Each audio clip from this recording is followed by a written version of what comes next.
Good morning. If you saw my menu plan, you noticed there was not a breakfast casserole on there. But after I put my groceries away, I'm like, this kind of lends itself to an experiment. So that's what we're doing. We're doing another experiment. I already do Impossible Cheeseburger Pie, an Impossible Ham and Cheese casserole, maybe you call it casserole. So I'm like, I have this Canadian bacon, I have cheese on hand, I have a Bisquick, I have everything I need. We're going to try an Impossible breakfast casserole. So the first thing I did was I weighed out 9 ounces. You can do it in grams, but you know I'm lazy. I did not want to keep scrolling up in the hundreds to get 9 ounces worth. So 9 ounces of hash browns it is. And they're not thawed. They're still frozen. Then I prepped my onions yesterday. I have my white onions and my red onions in the fridge. So just about a small onion's worth, half a medium onion, how much ever you like, or leave it out. Y'all know good and well I'm not leaving it out. Then the other thing is this Land of Frost Canadian bacon. This whole, I meant to look to tell you, there is very little points for this whole 6 ounces. 7 slices is 1 point. So this whole 6 ounces, this is where you're going to save your points as far as the casserole goes, because the bulk of it will be the meat you put in it. That will decide, really, if you do everything else pretty much the same, the kind of meat you use is going to determine your ending points. That's not too much. No, that's not too much. Then what I'm going to do next is a little bit of salt. Because you know them taters are bland. You don't want to oversalt the ham, but and I'm going to do a little bit of, I was going to do garlic salt. I'm like, nah, I'll just do salt and garlic powder. Accomplish the same thing. Now what I did, let me slide this back here so you can see. I've measured out 2 kinds of cheese. The fat-free cheese, I already had this because that's what I put in my hash cakes, because it does not matter. You do not need to spend points on cheese in a hash cake or a hash waffle. So I have this already. I'm going to put this inside the casserole and this in the Bisquick part. This is, in the Trader Joe's Light Mexican blend. So it still has a little bit of fat that in the biscuit part should not clump together like the fat-free I think would. You can try it with all fat-free. This is how I'm going to do it today. So let me set that back. This is 2 ounces. You get better, because I normally just do my cheese by the cups and all, but it's kind of waxy and it's kind of hard to measure, really, so I just did it by the ounce. Okay, we'll just mix that up real good. Let's go ahead and we have our sprayed casserole dish. Sorry. Just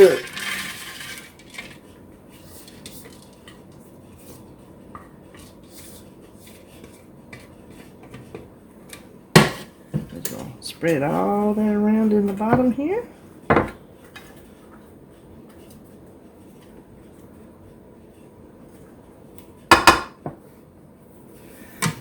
Okay, let me slide this over. And then the other thing we're going to do is make the topping. This is 4 eggs I've already beaten with my, my Quiet Whisk. I love my Quiet Whisk. Now I don't think, unless I'm just forgetting, I don't think I've ever made this with almond milk. I think I've used regular milk, but I'm going to save some points. So I'm going to use 2 cups of almond milk. Just the regular unsweetened kind that we all know and either love or don't love. I got to where I like to drink it. That's most of the times what I'll have in the morning to take my medicine. I got those little jelly jars. It's the ones that the fig preserves come in that David likes, and that I put on that mustard chicken. Ooh, that stuff is so good. Anyway, I have saved up some of those, and that's what I use to take my medicine with. Now I'm just going to salt this just a hair, and then we're using the Bisquick Heart Smart. 1 cup.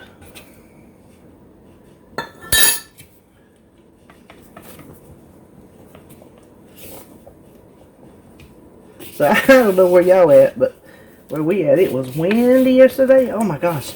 I had to run some errands and get my groceries, and coming back, my car was weaving because the wind was so hard. And so me and Holly were in there yesterday, and her daddy come in and he goes, well, I seen something I ain't never seen before. We're like, what? And he said, I was going down the road here. He's working on the little Honda, and he was taking it for a test drive. He said, I was going down the road. He said, I look in my rear view mirror. He said, and here's this garbage can on its wheels just going straight across the street. He said, and it got over there and went, and fell right over. Listen, that man was cracking himself up. Y'all just don't know this man. He cracks himself up. He will lay over there sometimes and say something, and he will laugh till he can't breathe. Of course, he does that at me too. That is one thing that keeps us going, and that is our sense of humor and our laughter. Even when it's bad, we can find something to laugh at. I think that's one thing that saves us. What I'm going to put in here is, was it 2 ounces? It'll be in my recipe. I'm thinking this was 2 ounces.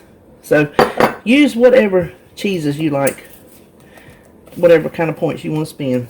I forgot to look up green, but for the blue and the purple, 8 servings of this is only 4 points for a full-on casserole. As long as it bakes up right, you can't beat that with a stick. So all we got to do is just pour it over the top.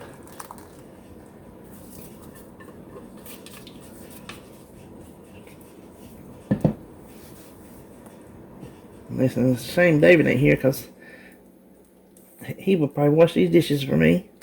Bless his heart. He's at his mama's this morning. He goes to his mama's Saturday mornings after work and takes her dinner. Look, there's that phone. Golly. Okay, that's how you know you here at my house, because that blasted phone. Okay, where were we? We dumped it all on. We're ready to put it in the oven, 400 degrees, for probably 40 minutes. But you know, I always check everything after 30. So I'm going to check it after 30. And when I come back, I'll let you know exactly how long it took. Okay, I'm glad I checked it at 30, because that's exactly how long it took. 30 minutes. See, it's springy. The toothpick came out clean. I have one little dry spot there, but that's not going to hurt anything. Now, from all appearances, it looks delicious. So, okay, it's not sticking. So that's good. I'm going to cut this into 8 servings. That's 4 points. Like I said, I forgot again now to check the green. Let's see if I can... Would that be there and there? Do I want to do 4 or do I want to do 6? See, if that's 4,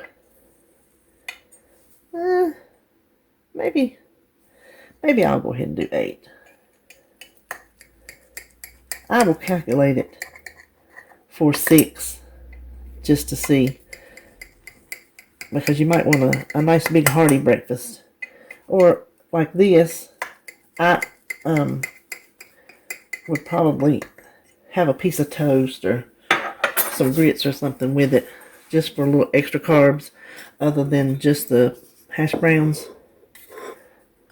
Alright, fingers crossed it comes out like a nice casserole should.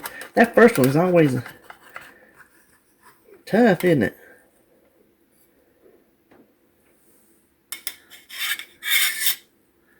There we go. Looks pretty darn good. I forgot my fork, but you know what? Yeah, let me get a fork. I think I can taste it. Okay, I went ahead and tasted it. We got a winner right here. I wouldn't change not one single thing. Can you tell the texture of it? It's nice and moist with the eggs, and the hash browns are nice and soft. It is very, very good. Do not skip the garlic powder. That's what sets it off. So I think we actually have a success. I love it when my experiments work out because y'all are around for enough of them that don't. So I'm happy to give you one that does. So you don't have to change anything unless you just want to. You don't have to change it to make it work. Put it that way. You can change it for your own flavor and taste, but at least you know the formula works. So there you have it. Impossible breakfast casserole.